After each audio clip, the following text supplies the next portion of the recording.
Mis queridos alumnos de cuarto año de secundaria, tengan todos ustedes muy buenas tardes. Buenas tardes, buenas tardes y buenas tardes.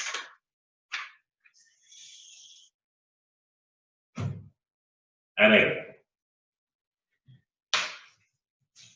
tengo la relación de los alumnos para controlar la asistencia a mi clase y los trabajos que voy dejando, los ejercicios que voy dejando, las actividades que voy dejando. ¿Sí? Mucho me hubiera gustado trabajar, digamos, en forma directa con mis alumnos y alumnas. Una educación presencial, como se dice. Pero así es la vida, pues. Así es la vida. Y hablando de vida, me gustaría preguntar a mis alumnos y alumnas de cuarto de secundaria, desde el punto de vista filosófico, ¿qué cosa viene a ser para ustedes la vida? Vamos a filosofar. Y filosofar significa preguntarse el cómo, el por qué y el para qué de las cosas. Y los que más filosofan, porque siempre preguntan el por qué y el para qué, son los niños. Observen ustedes en casa, observen ustedes en la comunidad, observen ustedes en el colegio esos niños de educación inicial y primaria. Siempre o casi siempre en las horas de recreo preguntan el por qué, el para qué y el cómo. ¿Sí? Claro, pues. La vida, ¿qué viene a ser? Los abuelitos, los abuelos, otras veces nos rascamos la cabeza y decimos, hay vida, vida. ¿Hasta cuándo estaré en esta vida? Pregunten en ese momento, abuelito, te estás rascando la cabeza y estás hablando, hay vida, vida. ¿Qué cosa viene a ser la vida para ti, abuelito? Nos dará una definición, seguro. ¿Sí? Entonces, cuando hacemos esas preguntas, mis queridos alumnos y alumnas, estamos filosofando. Estamos con los filósofos griegos. Estamos con Tales de Mileto. Estamos con Anaxágoras. Estamos con Sócrates, Aristóteles, quienes nos hablaban acerca de la vida, acerca de la vida, acerca del universo, acerca del conocimiento, etcétera, etcétera, etcétera.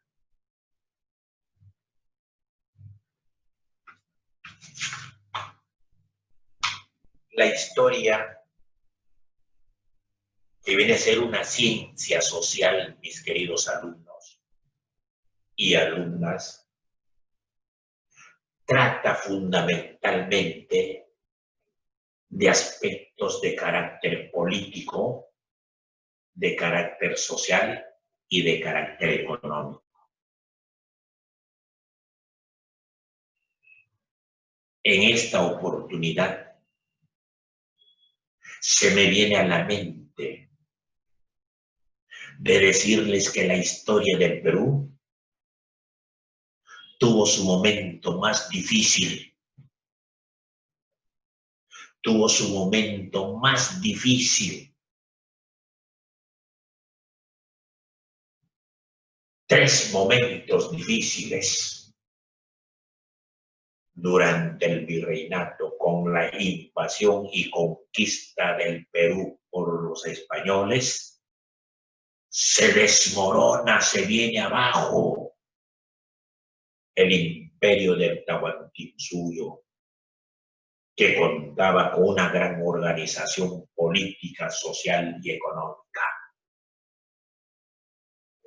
Por muchos años, muchos siglos, España se encontraba a través del descubrimiento y conquista, administrando el país desde el punto de vista político, social y económico. Esa organización política, social y económica también se desmoronó el 28 de julio de 1821 para agarrar y dejar de lado ese sistema político, social y económico y crear un nuevo sistema, una nueva estructura social, un nuevo sistema económico y político. Y aparecen los liberales, los conservadores y los moderados. Eso lo conocen ustedes porque el profesor seguramente les ha preparado en tercero, en segundo, en primer año. Se vino abajo la organización política, social y económica durante el virreinato, que se dio muy fortalecido, viene gracias a los próceres, a los mártires de la independencia del Perú, que prepararon el camino para la llegada de San Martín y Bolívar. Y para la llegada también de los nuevos principios ideológicos, los liberales, los conservadores y los moderados. Después de una gran organización política, social y económica durante la emancipación, viene la guerra con Chile. Durante la guerra con Chile, prácticamente el Perú se vino abajo su organización política, social y económica y pasamos por una crisis tremenda por ese enfrentamiento que tuvimos. Son tres los puntos que se habían fracturado en el Perú.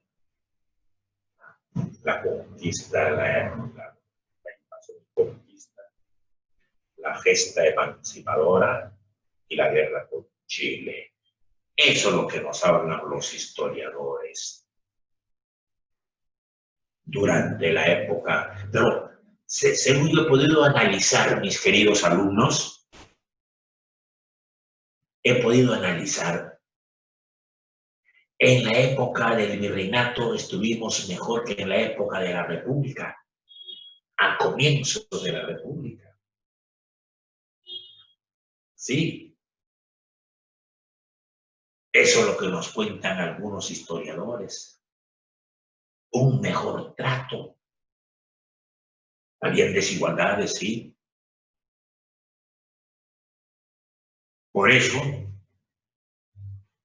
en esta reunión, en esta sesión, vamos a ver sobre el desarrollo e integración de fronteras. Vamos a ver sobre el desarrollo, anoten por favor, el desarrollo e integración de fronteras. Ese historiador que no recuerdo en estos momentos el nombre, el Perú ha sido y es un país muy bueno. Siempre le ha dado facilidades a los países fronterizos en espacios geográficos. Hemos regalado espacios geográficos a Ecuador. Hemos regalado espacios geográficos a Colombia. Hemos regalado espacios geográficos a Brasil, a Bolivia, y hemos regalado a Chile. Tacna y Arica, ¿qué cosa es? Por eso se atreve a decir de que el Perú es un país muy bueno, muy bueno. Le ha dado mucha ventaja a los países fronterizos. Las fronteras se instalaron sobre la base de los principios. Las fronteras, Pozo Cordero, las fronteras, estamos hablando de las fronteras. Ecuador, Colombia, Brasil, Bolivia, Chile. Tenemos fronteras también con nuestro mar, las 200 millas marinas. Estoy hablando claro, Vilcarino. Durante el virreinato hemos tenido cualquier cantidad de kilómetros de espacio geográfico. Y ahora en la República, ¿cuánto asume o cuánto de dimensión tenemos en kilómetros nuestro país? Es una tremenda diferencia. O si no, indaguen ustedes. O si no, averigüen ustedes. O si no, investiguen ustedes. Por supuesto. ¿Cómo fue la extensión del virreinato del Perú? Fue el virreinato más trascendente, más importante del resto de los virreinatos en esta parte del continente. Y se dio dos grandes principios en la época del virreinato. El principio del uti possidetis, anote por favor, el principio del uti possidetis y el principio de la libre determinación de los pueblos. Fueron dos grandes principios que se dieron en la época del virreinato para mantener nuestro espacio geográfico. Y sin embargo, no lo hemos mantenido porque hemos sido y somos muy buena gente. ¿Qué significa el principio del uti possidetis? Dice, lo que poseíste, seguirás poseyendo. Lo que tuviste, seguirás teniendo. ¿Sí? Lo que poseísteis en la época del virreinato, tu territorio, estamos hablando de territorio, seguirás poseyéndolo. Mantener, según este principio, los dominios territoriales que el Perú había tenido desde la época del virreinato. El principio del uti possidetis. Lo que tienes ahora, seguirás teniéndolo mañana. ¿Se cumplió este principio? No. No se cumplió este principio. ¿Por qué? Los enfrentamientos bélicos, las guerras, las luchas entre los ecuatorianos, con los colombianos, con los brasileros, con los bolivianos, con los chilenos, hemos cedido cualquier cantidad de espacio geográfico a estos países fronterizos y por lo tanto no hemos mantenido este principio del uti possidetis que decía, lo que tienes ahora, seguirás teniéndolo, seguirás manteniéndolo.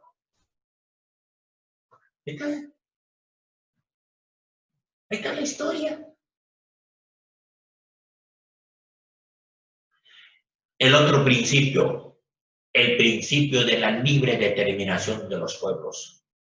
El principio de la libre determinación de los pueblos. ¿En qué consiste este principio? A los habitantes fronterizos, ¿a qué territorio desean pertenecer? Hoy, ¿a qué región deseas pertenecer? Voy a ponerle como ejemplo.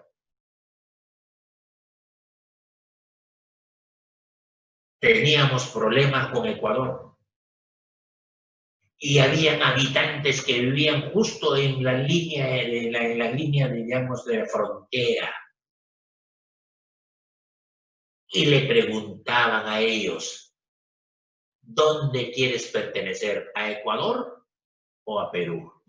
Ahí está el problema.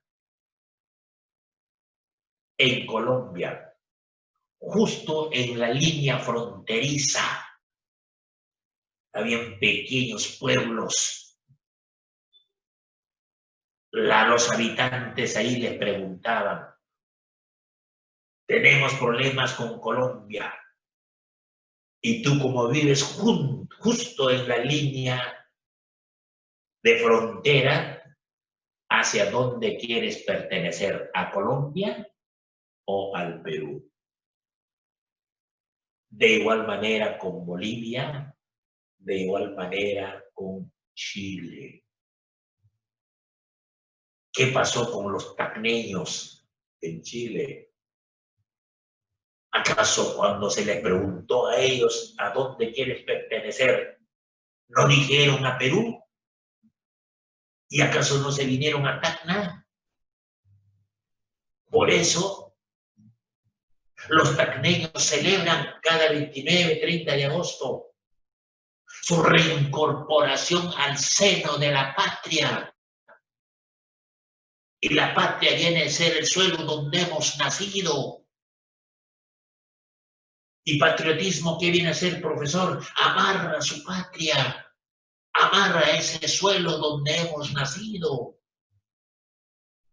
Ahí se dio el principio de la libre determinación de los pueblos. ¿Dónde quieres pertenecer? Estás en la línea justo fronteriza. ¿Hacia dónde quieres pertenecer? Le preguntaban las autoridades. Y algunos seguramente le decían a Colombia. Y algunos otros agarran y decían a Perú. Justo en la línea fronteriza. A eso se denomina el principio de la libre determinación de los pueblos, que fue inclusive aceptado por la Organización de las Naciones Unidas, este principio. Y ahora en el siglo XX, ¿cómo es, profesor? Igualito. Si tú quieres irte a vivir a Paramonga, puedes hacerlo sin necesidad de pedir permiso a nadie ni autorización a nadie. Si tú quieres irte a Cajamarca, principio de la libre determinación de los pueblos, puedes irte a vivir a Cajamarca. Si tú quieres irte a vivir a Arequipa o al Cusco, haciendo uso y poniendo en práctica el principio de la libre determinación de los pueblos, puedes ir. Si tú quieres irte a España, haciendo uso de este principio de la libre determinación de los pueblos, puedes migrar a España. Y así sucesivamente en el siglo que estamos viviendo.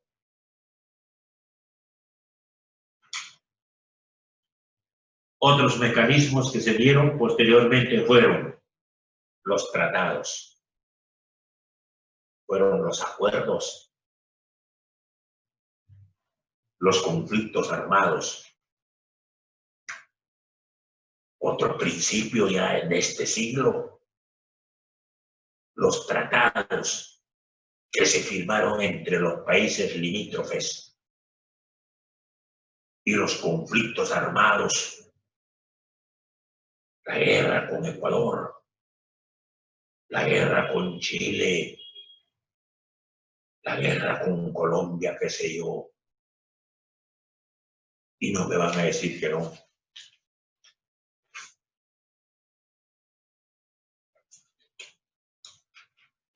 Seguimos.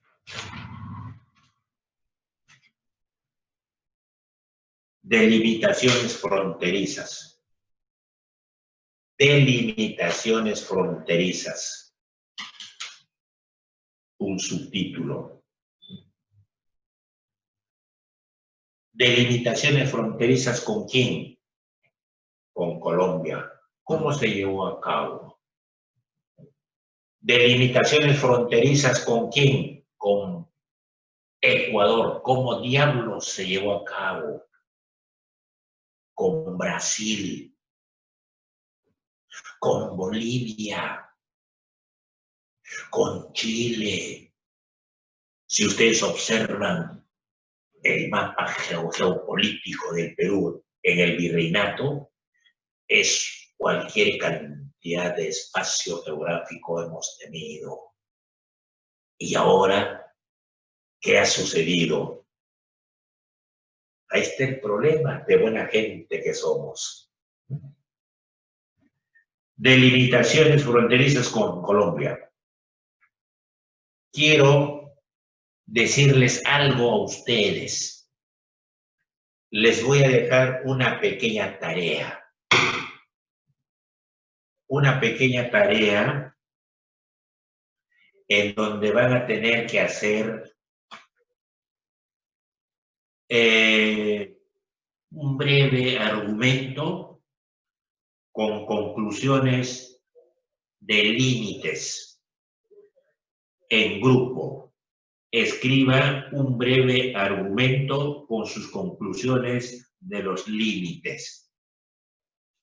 Les voy a dejar esta tarea para que lo suban, el 29 de octubre del 2020. Subirlo dentro de las 24, 48 o 72 horas máximo. ¿Qué cosa, profesor? El trabajito que les estoy asignando, la tarea que les estoy dejando. Dice en grupo. Escriba un breve argumento. Escriba un breve argumento con sus conclusiones de los límites. De los límites. Escriban, les voy a dejar el grupo, el nombre de quienes forman el grupo. Límites con Colombia. Perdón, vamos por partes. Empecemos por el norte. Límites con Ecuador. El grupo para que hagan esta tarea está conformado por los siguientes alumnos y alumnas para hacer el trabajo de los limítrofes, de los límites con Ecuador. Asensios Quinteros, Conde Capcha, García Mejía y Gutiérrez Palacios. Van a conversar por teléfono, por internet, qué sé yo, etcétera, etcétera, y van a tener que formar un responsable de este grupo, para que este responsable haga todo el trabajo en síntesis, porque ya el resto les ha hecho llegar. Entonces hay que hacer, digamos, hay que armar y luego subirlo. ¿Sí? Ustedes nombran a su responsable. Límites con Ecuador, entonces. Asensios, Conde, Capcha, García Mejía y Gutiérrez Palacios. Ecuador. Límites con Colombia. Bustamante Zabaleta, Euscate Reinaldo, Gloria Tahuada y Cusano Rosell. Le corresponde límites con Colombia. Van a nombrar ustedes a su coordinador, ¿sí? Y todos van a trabajar y luego hacerle llegar al coordinador el trabajo que han realizado para que haga el coordinador un consolidado y lo suba. Brasil, Lezama Carranza, Murazawa Serna, Rosario Manrique y Torres Cueva. Van a hacer el trabajo fronterizo con Brasil. Bolivia le corresponde a este grupo Malqui Coral, Pozo Cordero, Silva Rafael y Vilcarino Chávez. Le corresponde Bolivia. Chile, Vilcarino Mori, Vilcarino Rosales, Vives Guzmán, Bu Guerra y Ceballos Ramos.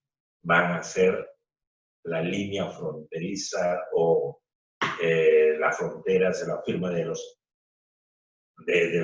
contratos, etcétera, etcétera, de los acuerdos. Quiero aclarar uno. Cada grupo nombra o elige a su coordinador o coordinadora. Los otros integrantes del grupo hacen el trabajo y luego alimentan al coordinador o coordinadora. Y este coordinador o coordinadora hace que les digo, un trabajo ya como para elevarlo y lo presente. Hace un resumen, ahí está, hace un resumen de todo lo que le han hecho llegar, arma muy bonito y luego lo sube. Para yo agarrar y controlar qué grupos han presentado y qué grupos no están presentando. Para controlar, pues. El trabajo en grupo. Escriba un breve argumento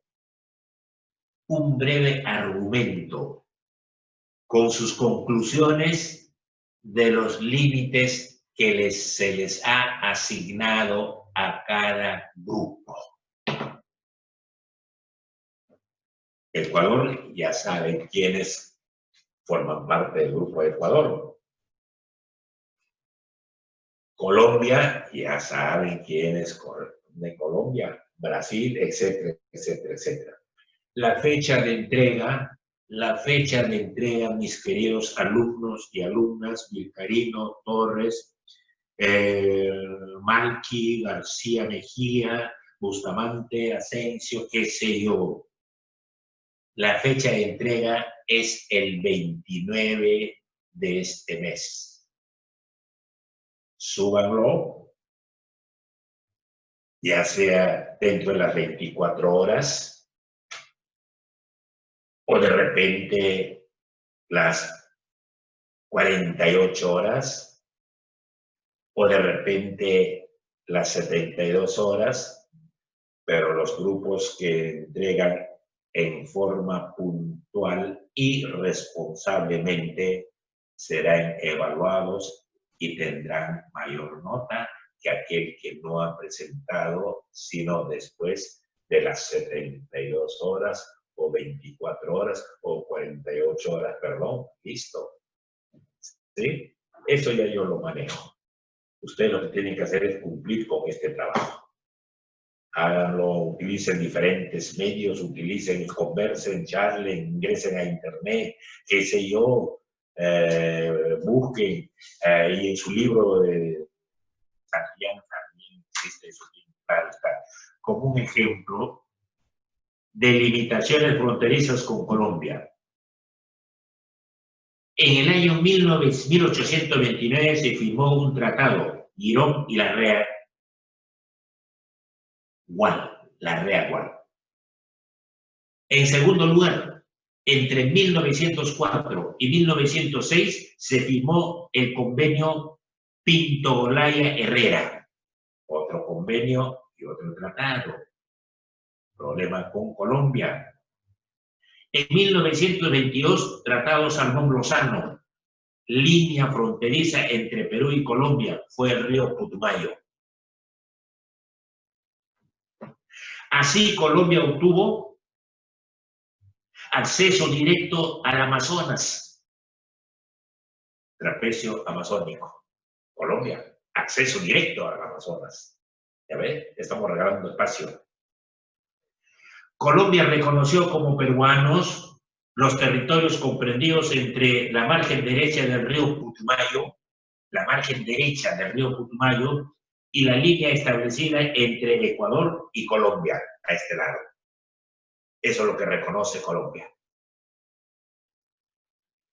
Este tratado lo aprobó el Congreso de Perú en 1927 y la entrega de los territorios se realizó en 1930. Punto. Todos han participado, por decir, han hecho llegar a la responsable del grupo. Ella ha hecho un resumen y lo ha subido. Ya está, eso es todo. No me van a hacer pues de 2 o 3 hojas, no. Hagan los puntos más importantes. ¿Cuándo se llevó a cabo el primer tratado? ¿Y cuándo se llevó a cabo el tratado más reciente? ¿Y en qué consistía? Es importante conocer también qué países fueron los garantes. Es importante conocer qué países fueron los garantes. Y los garantes, ¿qué función tenían? Que se cumplan los puntos del tratado. Y si no se cumplía, tenían todo el derecho de denunciar. Garantes. ¿Me han entendido lo que van a hacer entonces? Ya, no lo trabajen mucho. Pero bien bonito, pues, conscientemente. Aprendan, tienen que aprender ustedes todas esas cuestiones. Oye, ¿cómo fue el límite con Ecuador? ¿Cómo fue el límite con Colombia? ¿Cómo fue el límite con Bolivia? ¿Cómo fue el límite con Chile? Etcétera, etcétera, etcétera. ¿Por qué el Perú en la época del virreinato fue una gran extensión y ahora en la República Chiquitito, ¿por qué tan buena gente hemos sido nosotros?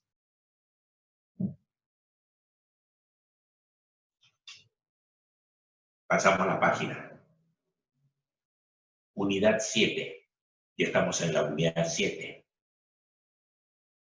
Son 9 unidades. Población, habitantes, medio ambiente, donde vive esa población, y desarrollo sostenible. ¿Qué entiendes tú, Pozo, por desarrollo sostenible? ¿Cuándo hablamos nosotros de desarrollo sostenible? Desde el punto de vista económico, por ejemplo. Desde el punto de vista social, por ejemplo. Un desarrollo sostenible. ¿Cuáles fueron las fases evolutivas de la población? La población, ese es el primer punto, tuvo las siguientes fases evolutivas, de menos a más.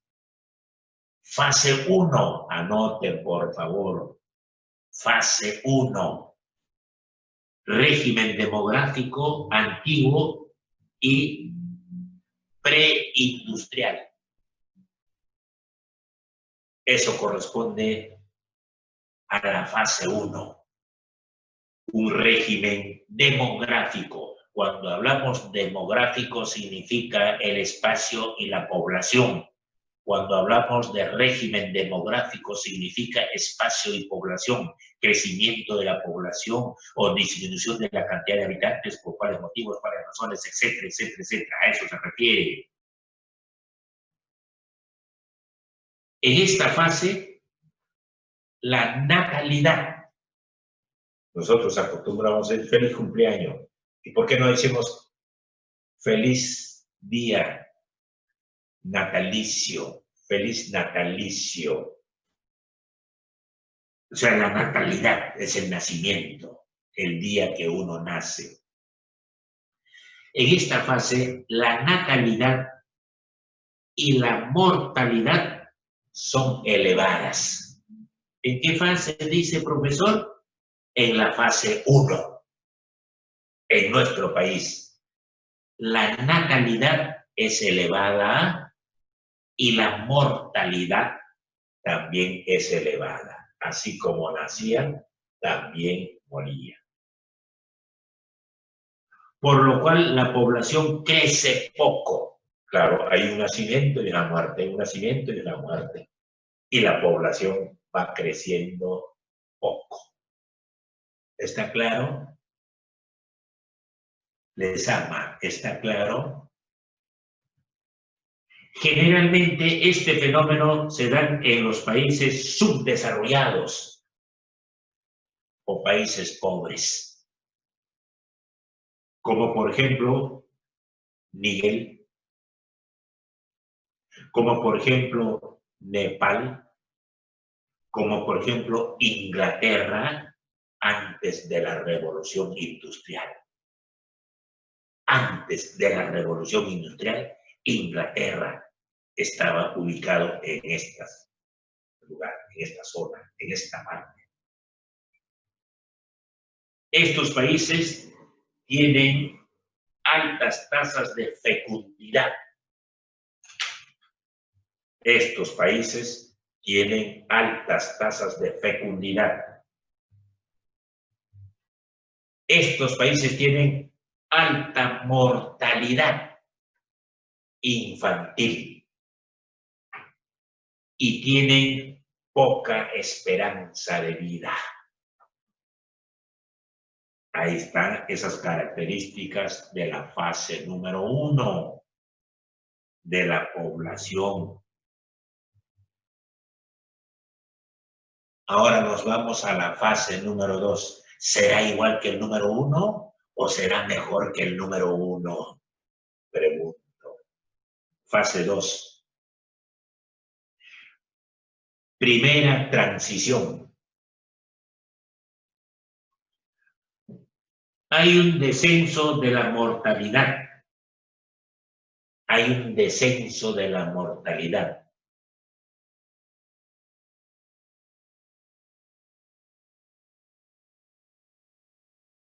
Elevada natalidad. O sea, hay pocos muertos. Baja la mortalidad. Elevada natalidad. Hay muchos nacimientos natalicios. Progresivo crecimiento de la población. Va creciendo la población de menos a más. Estarán anotando. Son típicos en los países en vías de desarrollo. Son típicos en los países en vías de desarrollo.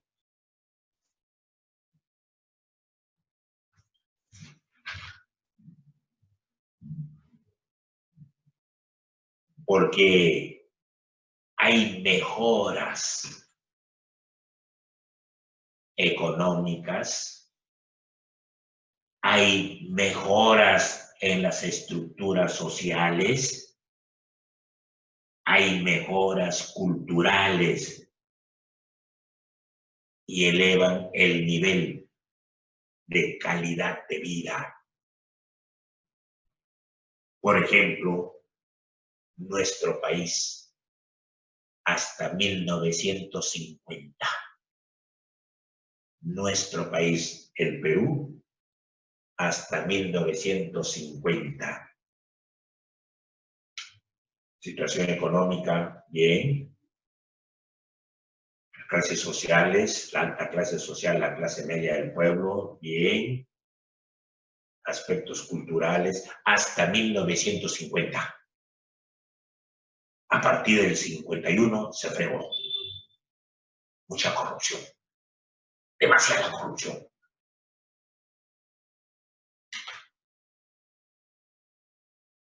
La fase 3. ¿Cómo se caracterizó? ¿Por qué se caracterizó? la segunda transición. Eso es lo que les he hablado, es de la primera transición, ¿sí? Ahora nos vamos a la fase 3, segunda transición. Natalidad comienza a reducirse, es decir, nacimientos va de más a menos. Estoy hablando claro, creo. Mortalidad va en descenso. País, Inglaterra entre 1880 y 1950. En la actualidad tiene estas características de tercera fase, segunda transición, Chile. China y Perú. Natalidad comienza a reducirse, o sea, crecimiento. Vamos a ver ahora la fase 4. Vamos a ver la fase 4.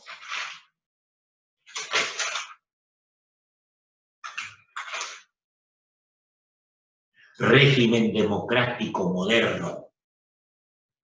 El régimen o sistema democrático moderno. Tasas de natalidad y mortalidad muy bajas.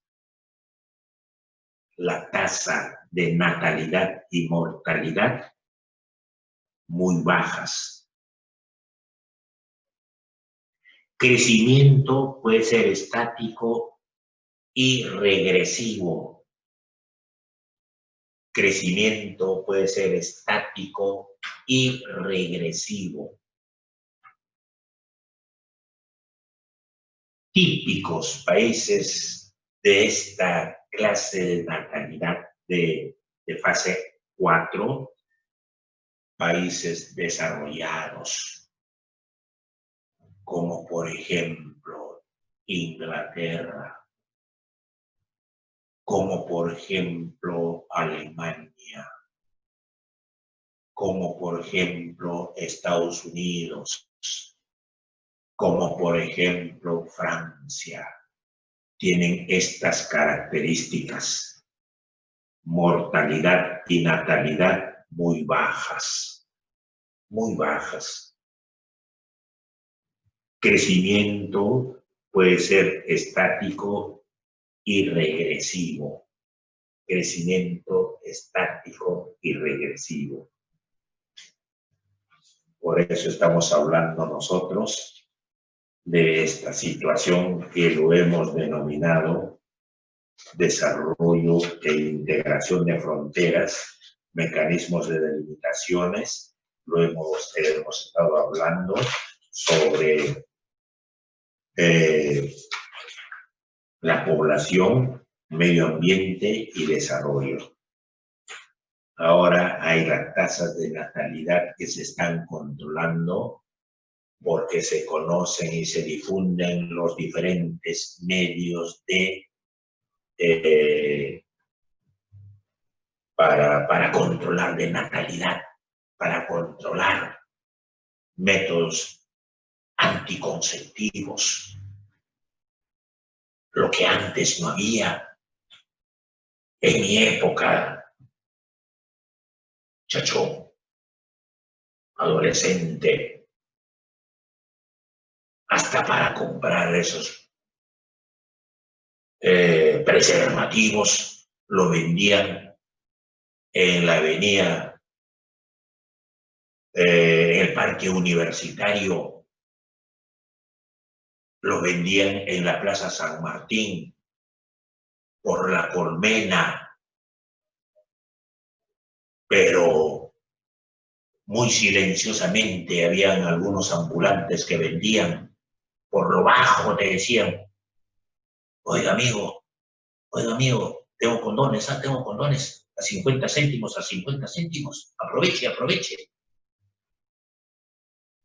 Ahora no, que yo tenga conocimiento, por ejemplo, un tiempo Estados Unidos empezó a enviar esos preservativos a los diferentes países de América Latina para controlar la natalidad, pues, para controlar el crecimiento de la población, porque cuanto más habitantes existen en un país, tiene que consumir más y estaremos preparados nosotros para poder alimentar a 50 millones de habitantes que vamos a tener dentro de 10 o 15 años. 50 millones de habitantes estamos preparados para mantener, para satisfacer las necesidades humanas básicas, elementales. Por eso es que se está difundiendo cualquier cantidad de esos instrumentos o esos materiales para el control de la natalidad, tanto para los hombres como para las mujeres. Así es que, mis queridos amigos, eso es lo que hemos conversado el día de hoy: población, medio ambiente y desarrollo sostenible. Desarrollo sostenible. No puede haber un desarrollo y soltarse. Tenemos que controlar esa situación.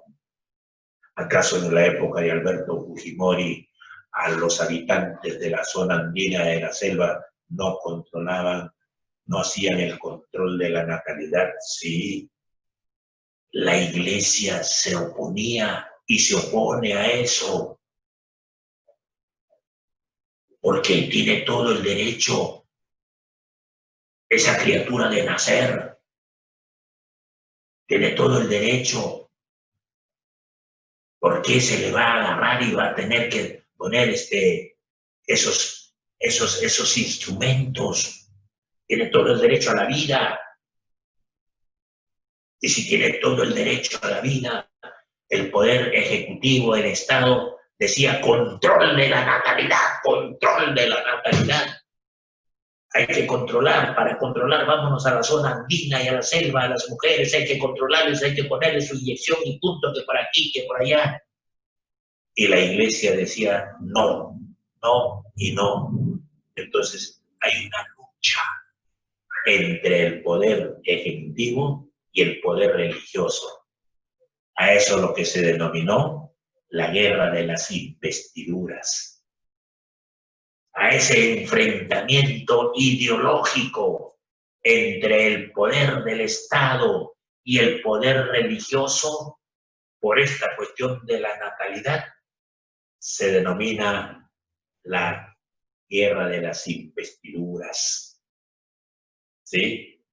Y si yo pregunto, ¿a qué se llamó la guerra de las investiduras? ¿A Gutiérrez Palacios o a Rosario Manrique o a Pozo Cordero Normal? Pregunto, ¿a qué se llamó la guerra de las investiduras? Tendrán que responder al enfrentamiento ideológico entre el poder religioso y el poder político por el control de la natalidad. En mi tiempo, por ejemplo, mi madre llegó a tener 18 hijos. 18 hijos. De los 18 hijos, estamos vivos tan solamente 3 y en el camino han ido perdiendo la vida. Es que no había control de la natalidad, pues. Es que no habían esos medicamentos, esos elementos que ahora existen, como 30, 40, 50, ustedes saben. Y no me van a decir que no. En mi época tan solamente en San Isidro, en Miraflores, en San Borja, en La Molina, en Monterrico, las mujeres, las familias tenían su médico particular, su médico de cabecera, que les controlaba todo eso. Pero los del pueblo no tenían la posibilidad económica para tener, pues, a un médico de cabecera, ¿no? Yo he conocido de la zona andina que todavía habían familias con 8, 9, 10 hijos, 6 hijos. Ahora creo que ya está cambiando esa situación, pero hay que controlar la natalidad porque algunos técnicos han calculado que dentro de 10 o 12 años vamos a llegar a 48 o 50 millones de habitantes. Y si tenemos esa cantidad, tenemos que agarrar y tenemos que producir para satisfacer las necesidades humanas de esa población, mis queridos alumnos y alumnas. Les voy a dejar algunas preguntitas, por favor.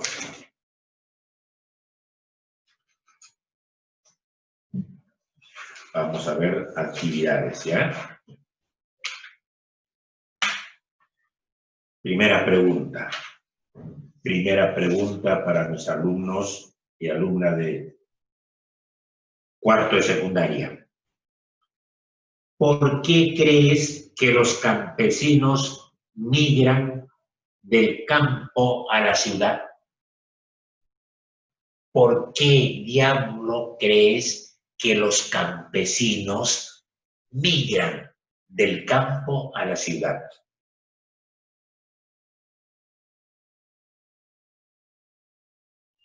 ¿Sí? Pregunta 2. ¿En qué consiste el principio del uti possidetis, y la libre determinación de los pueblos? ¿En qué consiste el principio del uti possidetis y de la libre determinación de los pueblos? Y pregunta número 3. ¿Qué problemas crees que afrontan los migrantes a otros países? ¿Qué problemas crees que afrontan los migrantes a otros países? O sea, los que se van del Perú hacia otros países. ¿Qué problemas? Y los migrantes a nuestro país. ¿Qué problemas fundamentales afrontan esta gente? Los que vienen del extranjero al país, ¿qué problemas tienen al toque? Y los peruanos que se van a Italia, que se van a España, que se van a Estados Unidos, que se van a Inglaterra, que se van a... etcétera, etcétera. ¿Qué problemas tienen? Averigüen ustedes. De repente algún miembro de la familia ha agarrado y ha tenido que viajar para mejorar su situación económica, pero ¿qué problemas se presentan? ¿Está claro? Listo. Estamos terminando la clase de hoy día. Por favor, esto sí, las preguntas lo suben al toque. ¿Ya han entendido, mis queridos alumnos? ¿Ya han entendido desde Asensios? ¿Me has entendido? Hasta Ceballos, Ramos, ¿me han entendido? Listo. Porque es el último trimestre donde tengo que agarrar y nivelar con estas cuestiones de mis notas, la puntualidad, etcétera, etcétera, etcétera. Y no se olviden sobre el trabajo de las fronteras. Nombren ustedes su responsable y que les alimente. A ese responsable tienen que alimentar al resto de sus compañeros para que haga el resumen y lo suba. Ya les he dicho ya la fecha. Bien claro, ¿sí? Mis queridos alumnos, ahí nos quedamos. Gracias.